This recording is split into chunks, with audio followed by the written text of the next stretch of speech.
Okay, so timing belt is loose now.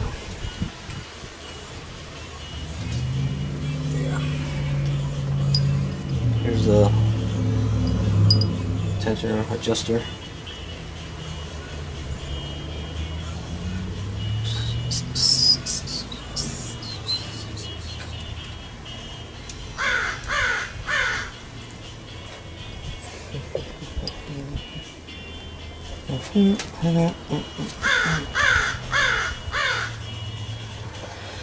So just remove the adjuster here. Timing belt is loose at this point for the first time in this vehicle's history. It is a little nerve-wracking, but as you can see, I have the timing that guy right there. This is in time, and the crankshaft as well.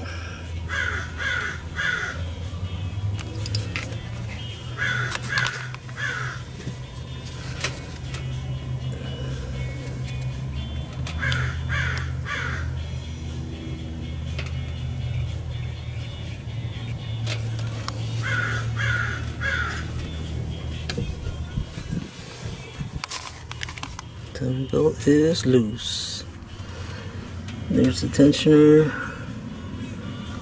There's the crank sensor. I have to find a way to be able to turn the crankshaft without putting the pulley back on.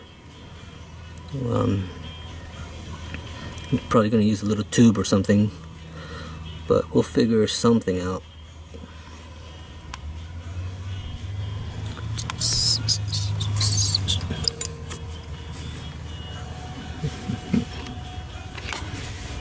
And then these seals will also be replaced right there. So I have to take the sprockets off, get those seals. Didn't want to have to do that, but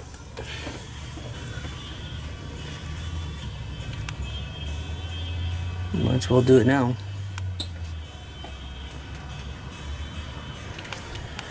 Since I'm in this deep.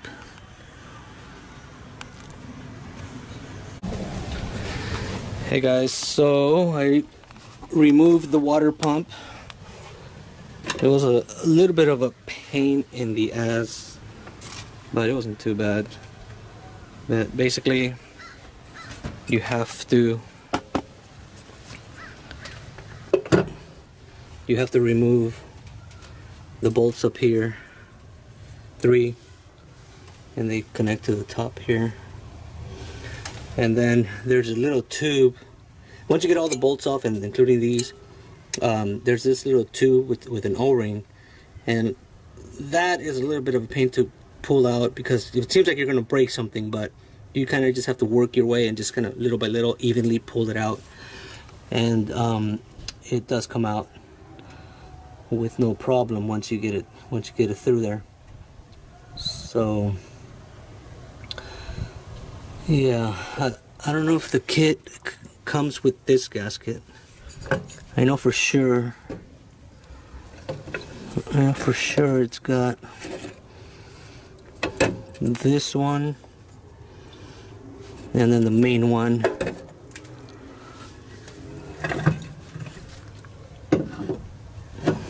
So we'll see once we go back together. And when I took it off, I found this little thing, which is the piece that broke off of this right there. Last time I replaced the spark plugs. So now I get to glue it back on there and return it back to manufacturer's recommendations. Anywho, so still going here, guys.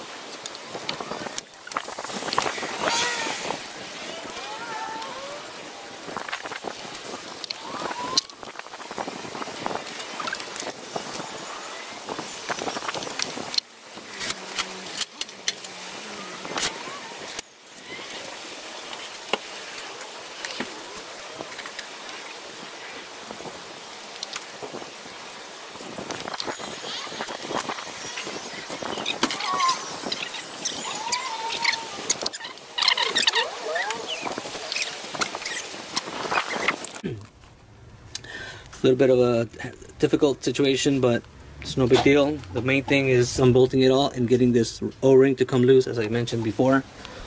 I do have the water pump over here on the vise, and so I have to, this part has to stay with the vehicle. This is the old water pump, and there's a gasket that comes with the kit that goes right here. So we'll start working on that pretty soon.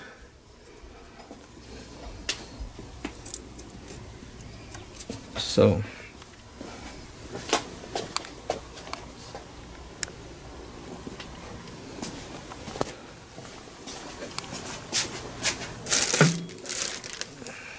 the new water pump is right here. Oh, so this one's a little bit different. Oh, you know what? These screws here, you don't have to take them off to remove the pump. The only ones you take off are these down here and these two. So these are holding the back side of the pump together. They're not holding the pump to the car. So, interesting. Good morning, guys. Gonna continue here on the timing belt replacement. We're at the point where we're reinstalling the water pump.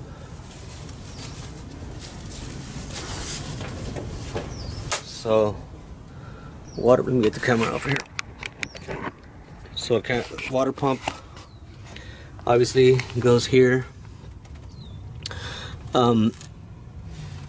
I put these towels overnight so that it can absorb some of the water that's in there, and it's just, you installed it completely dry.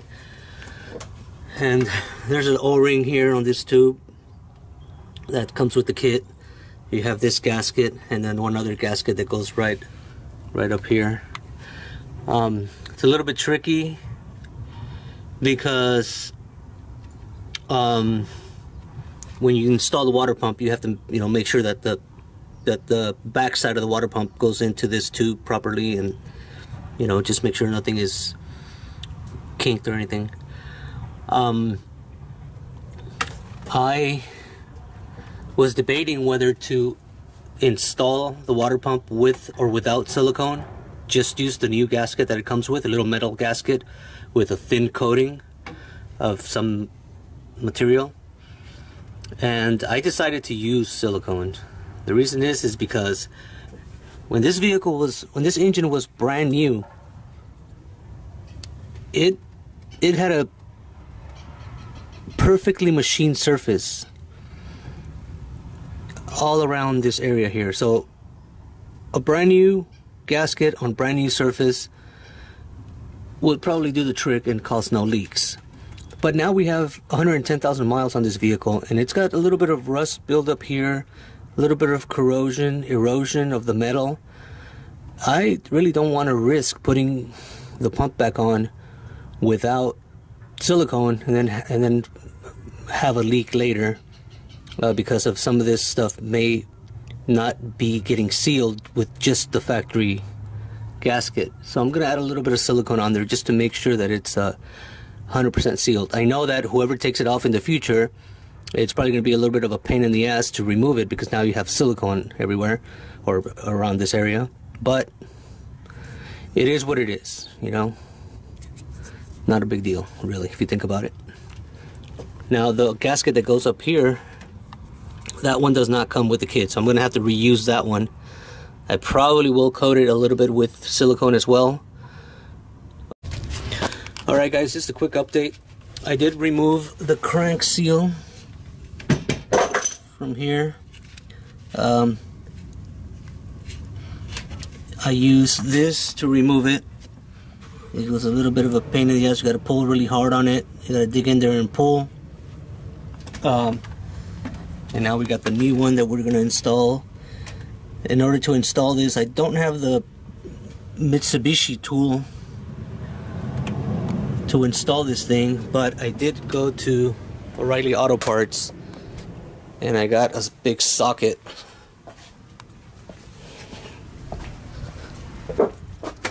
I got this big socket. It's 1.5 inch sockets, $12.99. So I'm going to use this to drive the new seal in there, and also for the cam seals. So the main thing that you have to think about is make sure this is really coated with oil really well, so the new seal can slide in there. Make sure it's not going in crooked, make sure it's straight, and just hammer it in there. Not hammer it, but you know what I mean. Anyway, I'm gonna try to put the camera down here. Let's see if you guys can see.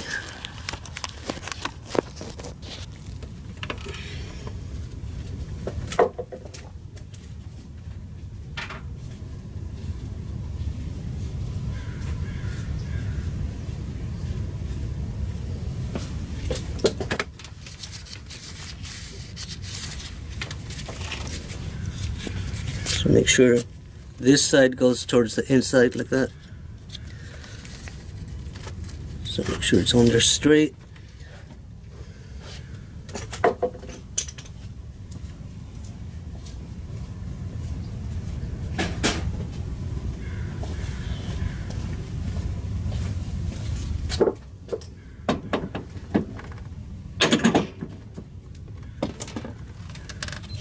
Yeah.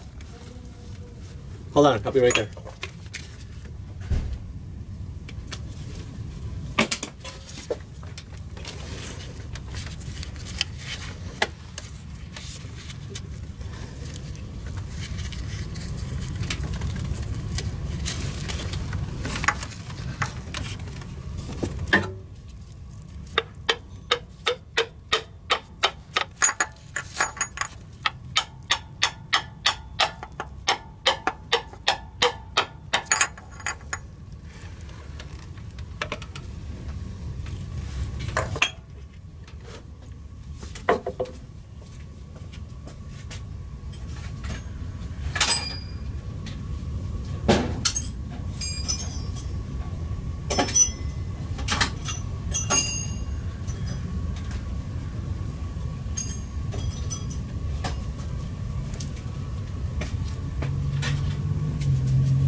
And I'm just using a little piece of metal here just so I can get it flush with the block on one side.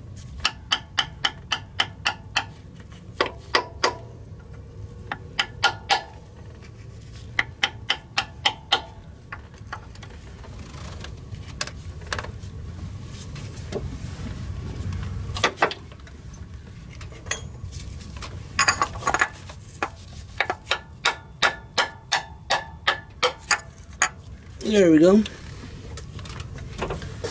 So it's all the way in. It's perfect.